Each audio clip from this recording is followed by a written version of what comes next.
ஒரு காரியத்துக்காய் காத்திருக்கிறீங்களா, அல்லது ஒரு காரியத்திற்காய் ஜெபித்து கொண்டிருக்கிறீங்களா? ஒரு தேவ பிள்ளை என்ன நம்பணும்னா, இந்த காரியத்துக்கும் ஒரு நேரத்தை கர்த்தர் வச்சிருக்கிறார்.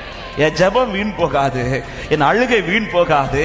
ஆனா இந்த காரியத்தை பார்ப்பதற்கு ஒரு டைம் கர்த்தர் வச்சிருக்கிறார். அந்த டைம் வந்த போது சீஷர்கள் கண்கள் எதை கண்டதென்றால், அவர் ப்ரிப்பேர் பண்றதை பார்க்கல, அவர் ப்ரிப்பேர் பண்ணி வச்சதை பார்க்கலாம்.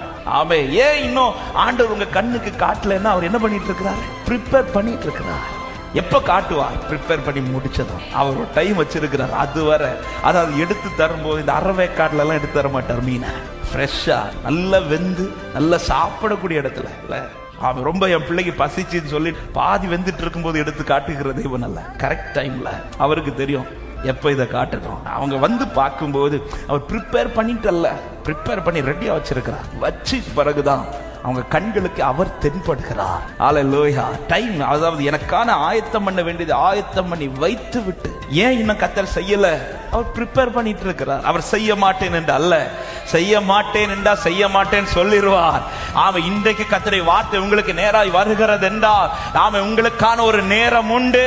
அதுவரை கர்த்தர் ஆயத்தம் பண்ண வேண்டியது ஆயத்தம் பண்ணி வைத்து